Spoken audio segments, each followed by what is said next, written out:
Je suis ravi d'accueillir sur ce fauteuil Isabelle Kupesek. Isabelle, on se connaît depuis très longtemps.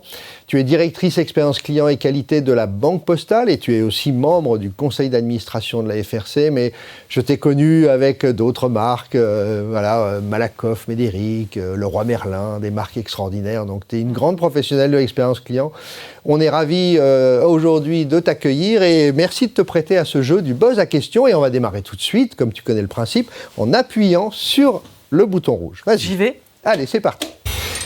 Alors, première question. Pour toi, quels sont les 3 principaux enjeux de l'entreprise ? Alors, il y a un enjeu majeur. Alors, je vais commencer par le début. Je trouve que la Banque Postale est bien positionnée là-dessus, puisque pour moi, il y a 3 grands enjeux aujourd'hui pour l'entreprise en général. C'est ses collaborateurs. Sa force vive, ce sont les collaborateurs. Évidemment, le client, alors à égalité. Moi, je travaille depuis 15 ans sur le pilier client, le pilier collaborateur. Et l'un ne va pas sans l'autre, l'un ne fonctionne pas sans l'autre, l'un a besoin de l'autre pour je vais dire performer, je ne sais pas si c'est le mot juste. Et puis le citoyen, au sens large, l'aspect citoyen, qui est le 3e pilier de la stratégie de la Banque Postale, qui encapsule à la fois les notions de RSE, mais qui va beaucoup plus loin dans l'aspect citoyen au sens premier. Donc derrière tout ça, on va avoir évidemment l'engagement des collaborateurs, la satisfaction des clients, et l'engagement de nos clients pour une banque plus décarbonée, plus propre, plus verte, en évitant le greenwashing évidemment, ce à quoi on œuvre tous les jours, et pour une banque qui est et une entreprise, parce que je pense qu'on peut en parler au sens général, si on parle d'enjeux au sens large, et d'une entreprise qui, de manière générale, œuvre à changer le monde, de la place qu'elle peut avoir et s'intéresse à tout le monde. Oui, elle ne laisse pas sur le bord de la route des personnes. Donc quand tu parles de citoyens, si je comprends bien, la Banque Postale permet aussi à des sans-papiers, à des gens qui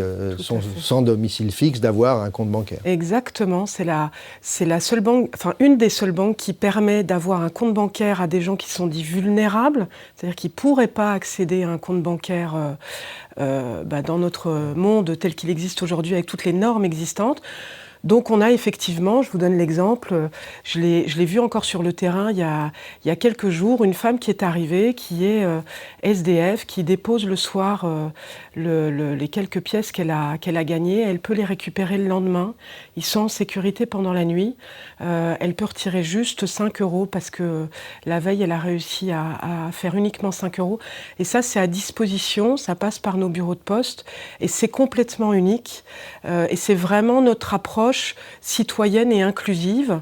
On est aussi la banque qui permet aux sans-papiers, aux demandeurs d'asile, d'ouvrir un compte de manière facile. On a le plus grand nombre de clients demandeurs d'asile. Je crois qu'on a 70% des demandeurs d'asile qui ont un compte, qui sont à la Banque Postale. Donc il y a vraiment une dimension d'inclusivité très large. Et au-delà de ça, on a tout un tas de produits et de services où on va permettre à des gens qui n'auraient pas eu droit à ces produits ou ces services bancaires à y avoir droit parce qu'on n'est pas sur les mêmes conditions que d'autres banques. Belle leçon d'humanité. Allez, on passe à la 2e question, si tu veux bien réappuyer sur le buzz. Voilà. Alors, justement, peut-on transformer des clients insatisfaits en promoteurs de la marque et comment ? Alors, oui. La bonne nouvelle, c'est que oui. Comment on fait ? Alors déjà, toujours repartir. Moi, je repars toujours du socle de base et je m'assure que le socle de base est en place. Qu'est-ce que j'appelle le socle de base de cette fameuse pyramide expérience client ? Je vous fais des petits dessins avec les mains. C'est évidemment, déjà, on regarde qu'on est disponible au client. C'est évidemment l'indisponibilité crée de l'insatisfaction. Encore plus aujourd'hui, le monde a changé, le référentiel de nos clients a changé, on est très challengé là-dessus. On s'assure qu'on est en capacité de bien répondre aux clients et de manière homogène, quel que soit le canal. Et derrière, on va mesurer tout ça et voir si le client est satisfait ou pas satisfait. Un client qui n'est pas satisfait, on en a tous, malheureusement, même les plus performants en ont. Moi, je suis assez bluffée à chaque fois que je passe dans une entreprise par la capacité que nous avons à transformer des clients détracteurs en clients satisfaits, voire promoteurs, à chaque fois qu'on crée de l'attention et surtout qu'on les rappelle quand ils sont insatisfaits très vite. Donc je trouve que le secret le plus fulgurant qu'on a démontré statistiquement comme étant hyper performant, c'est le rappel des clients insatisfaits très vite, pas attendre plus de 24-48 heures, ça peut être un peu long, mais vraiment les toper très vite, les rappeler très vite. On a démontré, en tout cas moi j'ai vu dans 3 entreprises différentes, des très grandes entreprises, que quand vous rappelez 100% de clients insatisfaits rappelés ou 100 clients insatisfaits rappelés, c'est 75% de clients qui redeviennent satisfaits et 60% qui deviennent promoteurs. Et quand on sait que, je crois que c'est 2 clients satisfaits en parlent à leur entourage, un client satisfait en parle à 2 personnes dans son entourage, et un client insatisfait détracteur en parle à 9 personnes, vous voyez l'effet de buzz, positif ou négatif, et la création de valeur, ou la destruction de valeur. Et donc je crois vraiment à ce sujet sur lequel on se dit souvent c'est de la charge, c'est de la ressource, comme on dit dans nos métiers, mais quand on voit le résultat, la création de valeur, la limitation de destruction de valeur qu'on crée derrière, et puis j'invite toujours à aller regarder la réitération de contact. Souvent, quand je suis arrivée dans des entreprises qui ne regardaient pas la réitération de contact, on se rend compte que les premières fois où on pose la réitération de contact, quand elle n'est pas pilotée, vous avez des clients qui appellent 17 à 40 fois sur une même semaine. Incroyable. Pour potentiellement la même typologie. Donc, la ressource, vous allez la trouver là, en fait, pour rappeler vos clients. Bien sûr. Je suppose que quand tu parles de promoteur, des indicateurs, tu adores les indicateurs, le Net Promoter Score dont tout le monde parle est important pour toi aussi, mais tu en suis plein d'autres sûrement. C'est un des indicateurs de pilotage majeur pour moi. Alors, à chaud, à froid, mise en perspective et en miroir de la satisfaction, parce que la satisfaction nous dit d'autres choses. Et oui, il y a d'autres indicateurs. Moi, je fonctionne beaucoup, alors je vais faire de la pub pour d'autres entreprises, mais moi, j'ai appris l'expérience client avec Apple. J'ai eu cette chance en 2009 d'avoir Apple dans mon bureau régulièrement en étant chez SFR. On était aux prémices de ce qu'on appelle l'expérience, ce qu'on commençait à appeler l'expérience client. 3 indicateurs, la satisfaction client, à chaud, à froid, à tiède, avec le NPS en miroir, la réitération de contact et évidemment le volume de contact avec un croisement par typologie. Voilà, fort à parier que le top 3 des sujets sur lesquels nos clients nous contactent sont les sujets qui font mal, sur lesquels il est intéressant d'aller regarder ce qui se passe, ce qui se joue, et créer les chaînes d'amélioration continue pour créer encore plus de satisfaction client. Voilà, vive les promoteurs. On continue et on passe à la 3e question. On appuie sur le buzz. Ah, le durable. Alors, je sais que tu es très attaché à la RSE et au E de RSE. On avait fait ensemble, d'ailleurs, l'année dernière, une étude avec R3 Group, qui est venu, d'ailleurs, ici présenter l'étude de la relation client durable, puisque nous aussi, on est concernés, et nous aussi, pour protéger la planète, on a intérêt à faire un certain nombre d'actions. Donc, c'est un sujet qui te tient à cœur. Donc, dans la relation client, pourquoi c'est important pour toi Alors, ça paraît évident, mais il vaut mieux le... Oui, et en même temps, on est à la Banque Postale. Je l'ai dit au départ, ça fait partie de notre stratégie et de notre ADN quand même. On a pris des engagements très très forts en matière de RSE, notamment sur les aspects E. On parlait de citoyenneté tout à l'heure, mais on a aussi pris des engagements très très forts sur l'aspect E. On est leader et on veut continuer à être leader sur le E de RSE. On est la première banque à être allée sur les fonds décarbonés. On est les plus innovants sur les sujets en matière de fonds décarbonés. On décarbone en interne très fort de manière globale.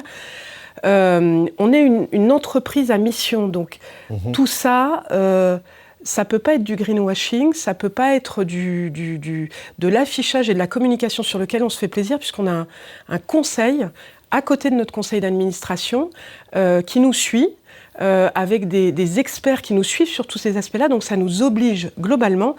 Et donc, dans tous les métiers de la relation et de l'expérience client au sein de la Banque Postale, ça nous oblige aussi. Donc, de fait, je suis dans un cadre et j'appartiens à un système qui m'oblige et qui oblige mes pairs travaillant également sur la relation client à être très attentifs sur ces sujets-là. Alors il se trouve que ça tombe bien parce que ça crée de l'engagement des collaborateurs. Hein. On n'a pas de bonne relation client, on n'a pas une bonne expérience client sans engagement collaborateur, donc ça nous aide beaucoup. Pour autant, oui, il y a plein de sujets qu'on regarde. Alors, c'est un peu comme tous les sujets de RPA, hein, de robotisation ou d'IA. On en a un peu partout, on a plein d'idées tous aujourd'hui, on a des POC et des projets en cours. Par contre, sur chacun des projets, sur chacune dès l'idée, finalement, on va aller regarder de très près qu'est-ce que ça peut générer en termes d'impact.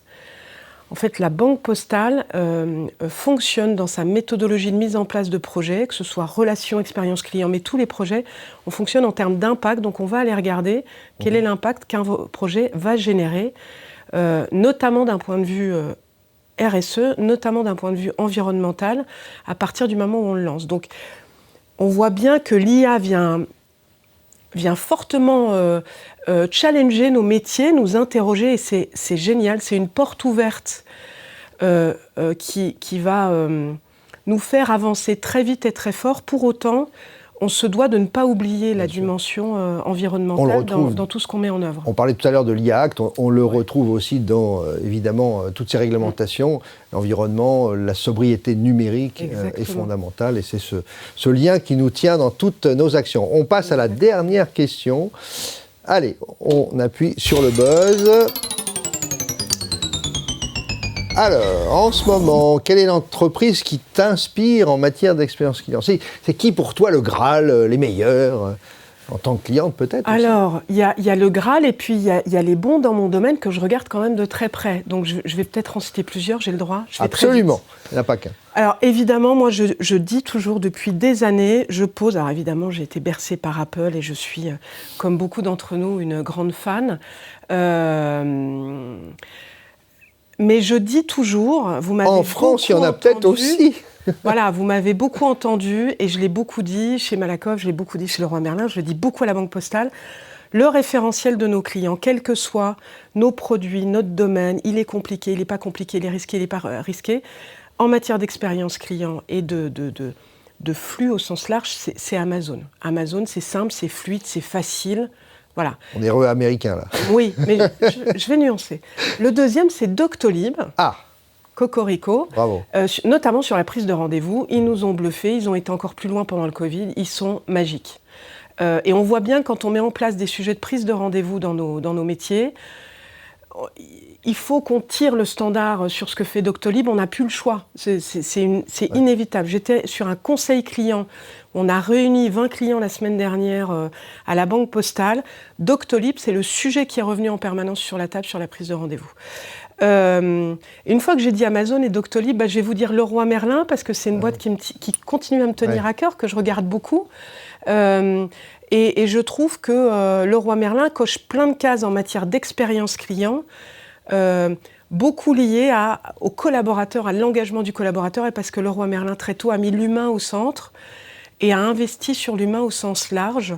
Et je pourrais vous parler des heures de ce qu'ils ont fait.